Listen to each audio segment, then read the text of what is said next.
સાહેબ એ બાબત હું બે વસ્તુ એક ચોખવટ કરી દઉં.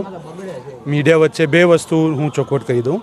એક અન્ય વિડીયો આવ્યા હતા 20 તારીખ પછી અને યુટ્યુબમાં લખ્યું હતું કે નેક નામદાર મહારાજા સાહેબ મને કંઈ જવાબ આપે છે, હું એમને કંઈ પ્રશ્ન પૂછું છું. એક ચોખવટ કરી દઉં, હું આજે જે પણ છું મારા માતા પિતાને લઈને છું, એમના આશીર્વાદને લઈને છું અને દરરોજ મારા પિતાના મારા માતાના આશીર્વાદ લઉં છું, એમને સાથે સામાજિક અને રાજકીય ચર્ચા કરું છું. તો ત્યાં કાંઈ કન્ફ્યુઝન ન હોવું જોઈએ. મેઇન મુદ્દો શું છે કે આજે સમિતિનું સંગઠન બન્યું છે 20 તારીખે, એની શરૂઆત ક્યાંથી થઈ? આ બધા ખાસ કરીને ક્ષત્રિય સમાજને એક ખોટી વાત કહેવામાં આવે છે. મારી વાત ધ્યાનથી સાંભળજો, કારણ કે મારી સાથે બનેલી ઘટના છે. 31 મે 2024 પ્રજાવત્સલ્ય નેક નામદાર મહારાજા કૃષ્ણકુમારસિંહજીના નાના પુત્ર, જે શિવા બાપા કહેવાતા હતા બધા ભાવનગરના નગરજનો વચ્ચે, એમનું દુઃખ અવસાન થયું હતું. 5-6 દિવસ પછી 5મી જૂને મને શંકરસિંહ વાઘેલા બાપુનો એક મેસેજ આવ્યો હતો, એક વાયા ચેનલ થ્રુ, કે એમને પરિવાર સાથે આ દુઃખ અવસાન થયું છે, પરિવારને મળવા આવવું છે. સ્વાભાવિક છે, શંકરસિંહ બાપુ શિવા બાપાને ઓળખતા પણ હશે, કારણ કે બંને એક જ પક્ષના અને રાજનીતિમાં હતા. મને લાગ્યું બાપુ આવે છે અમારે માટે સારું રહેશે, સમાજના એક વડીલ છે, અનુભવી વ્યક્તિ છે, એમનો સહારો પરિવારને મળે આ સમયમાં જરૂરી. બાપુ જ્યારે આવ્યા એમને સાથે અન્ય સમાજના વ્યક્તિઓ આવ્યા હતા. મને આશ્ચર્યચકિત ક્યારે લાગ્યું? જ્યારે આવા સમયમાં ભાઈઓ 12મું પણ નહોતું થયું મારા દાદાના. આપણે સંસ્કારી માણસો છે, કોઈ પરિવારમાં દુઃખ અવસાન થાય 12મું સુધી આપણે કોઈ બીજી વાત તો નથી કરતા, ત્યાં જઈને આપણું શોક વ્યક્ત કરીએ છીએ. ત્યારે 5મી જૂને 4:15 વાગે નીલમબાગ પેલેસ હોટેલ બાપુ આવ્યા હતા અને આજ સમિતિની વાત અને પદના પ્રમુખ સ્થાને મને જયવીર રાજસિંહજી ગોહિલને બેસાડવાની વાત મારે સાથે કરી હતી. ત્યારે મેં બાપુને સામેથી પૂછ્યું હતું કે આનું કારણ શું છે, કારણ કે અમે બધા અત્યારે શોકમાં છે, અત્યારે દુઃખથી ગુજરીએ છીએ.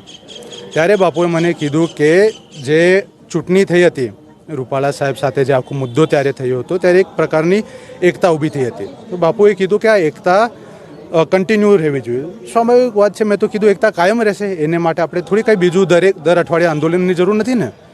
બાપુએ કીધું ના, કે આ એક પોલિટિકલ, એટલે કે પોલિટિક્સથી ડાયરેક્ટલી સંકળાયેલી બોડી નહીં રહે, પણ જેમ આપ કહો કે ભારતીય જનતા પાર્ટીની માત્ર સંસ્થા RSS છે, એવી એક સંસ્થા એ ઊભી કરવા માંગે છે.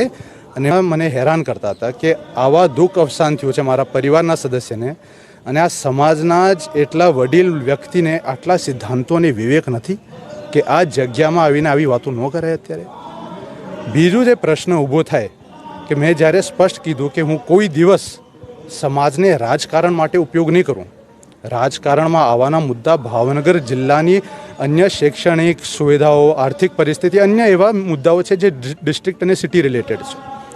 વાત ત્યાં પૂરી થઈ ગઈ. એ પછી એમને જે પદ આપ્યું નેક નામદાર મહારાજા સાહેબને 20મી તારીખે કાર્યક્રમ થયું, એ થઈ ગયું.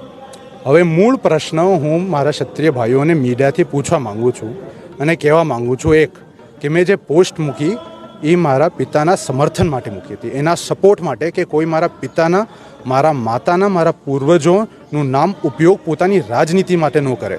અને છેલ્લી વાત એક પ્રશ્નથી હું ફિનિશ કરીશ, અને આપ પોતે વિચારજો કે 20 તારીખના કાર્યક્રમમાં અગર ભાવનગર રાજવી પરિવારના પ્રજાવત્સલ્ય નેક નામદાર મહારાજા કૃષ્ણકુમારસિંહજીના કોઈ પણ વંશ ત્યાં હાજર ન હોત, મહારાજા કૃષ્ણકુમારસિંહજીને ભારત રત્નની વાત કરવાની ત્યાં ડિસિશન ન લીધું હોત, તો આ સમિતિનું શું અસ્તિત્વ હોત?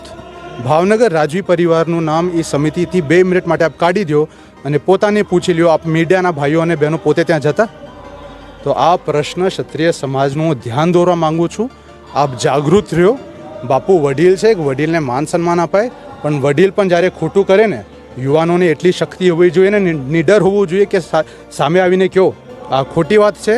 મારા માતા, મારા પિતા, મારા પૂર્વજોને હું કોઈ દિવસ આપ એમને ઉપયોગ નહીં કરી શકો.